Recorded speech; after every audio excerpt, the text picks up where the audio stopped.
오늘의 인문학 산책 주띵커와 함께합니다.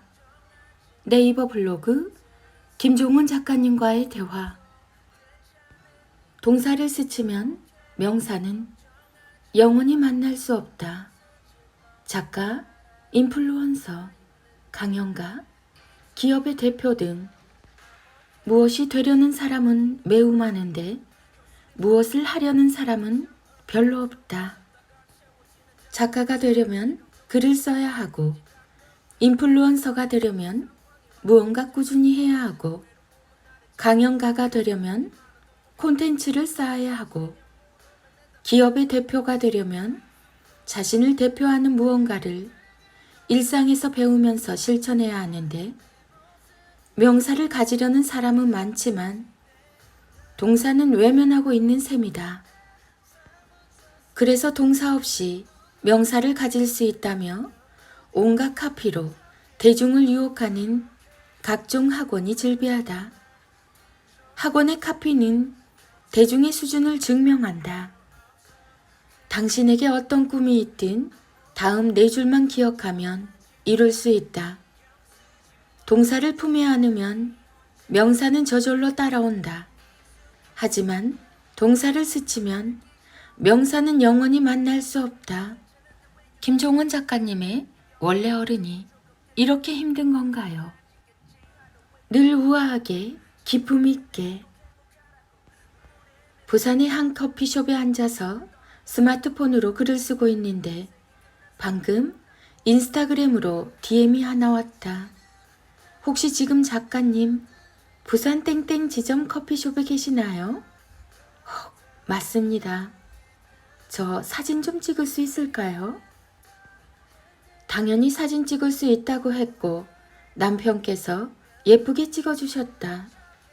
나는 다시 앉아 글을 쓴다. 사진을 찍으며 이런 생각을 했다.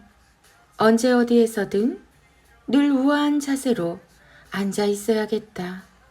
기품 있게, 우아하게. 카카오 스토리 김종훈 작가님의 기적의 필사법. 조심하라고 몇 번을 말했어. 내가 너 때문에 못 살아. 라는 분노 대신에 들려주면 아이의 자존감이 높아지는 말. 초등학생 시절 그만 실수로 할머니가 정말 아끼던 도자기를 떨어뜨려 깬 적이 있습니다. 아, 이거 할머니가 정말 아끼는 건데. 걱정하고 있던 저에게 할머니는 전혀 예상하지 못했던 말을 하셨죠. 종원아, 다치진 않았니? 괜찮아. 누구나 다 그럴 수 있어. 할머니랑 과자 사러 나가자. 저는 속으로 이렇게 생각했어요. 비싼 도자기가 박살났으니 화도 나시고 치워야 할 텐데 그냥 이렇게 나가도 되는 건가? 그렇게 할머니와 동네 슈퍼에 가서 과자를 사온 이후 한동안 실컷 먹었죠. 30분 정도 시간이 지났을 무렵 할머니는 차분한 음성으로 이렇게 말했어요. 종원아, 이제 우리 도자기 치우러 갈까?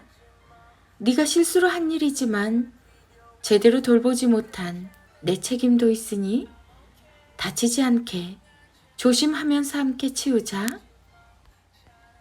그렇게 힘을 합쳐서 모두 치운 후 할머니는 다시 저에게 이렇게 말하셨죠. 어떤 실수를 하든 책임을 지면 그 실수는 사라지는 거야. 오늘도 참 잘했어. 앞으로 조금만 더 조심하면 되는 거야. 그리고 꼭 잊지 말고 할머니는 네가 늘 자랑스러워. 실수한 아이의 마음을 먼저 안아주고 혼내는 건 나중에 하는 게 좋다. 맞아요. 모두가 알고 있는 이야기죠. 이렇게 생각하면 조금은 쉽게 할 수 있어요. 혼내고 어지러운 자리를 치우는 건 언제라도 누구나 할 수 있는 일입니다. 하지만 힘든 아이 마음을 안아주는 일은 부모만이 해낼 수 있는 귀한 일이지요. 분노의 자리에서 벗어나면 이해의 대지에 설 수 있습니다. 그럼 아이의 자존감을 탄탄하게 해줄 수 있는 말을 전할 수 있지요. 그래서 할머니는 도자기가 깨진 곳에서 과자를 파는 곳으로 장소를 이동한 거죠. 누가 봐도 훌륭한 부모와 자란 아이는 단지 함께 오랜 시간을 보냈다는 그 이유 하나만으로 나머지 인생을 걱정하지 않게 됩니다.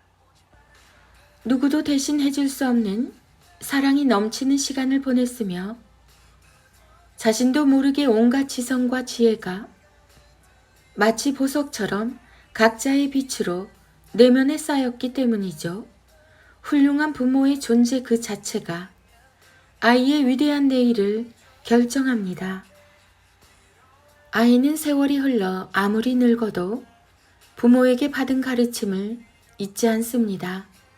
할머니가 세상을 떠난 지금도 제가 할머니의 말씀을 삶에서 실천하며 글과 말을 통해서 여전히 주변과 나누는 하루를 살고 있는 것처럼 말이죠. 부모가 가장 사랑스러운 말을 주면 아이는 가장 사랑스러운 삶을 살고, 부모가 가장 귀한 말을 주면 아이는 가장 귀한 삶을 살게 됩니다. 부모가 어제까지 준 말의 합이 바로 아이의 오늘입니다. 띵컬킴 김종원 작가 66일 인문학 대화법.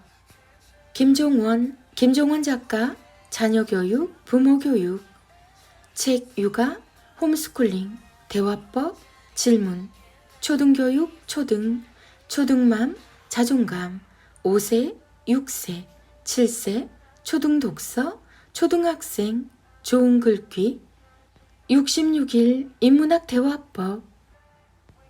아들의 낭송이 이어집니다. 인문학의 대가 김종원 작가님의 하루 한 장 365 인문학 달력. 미움은 부자연스러운 감정이고 사랑과 이해는 우리를 빛낼 자연스러운 감정이다. 그걸 아는 아이는 스스로 공부하는 습관을 들이게 된다.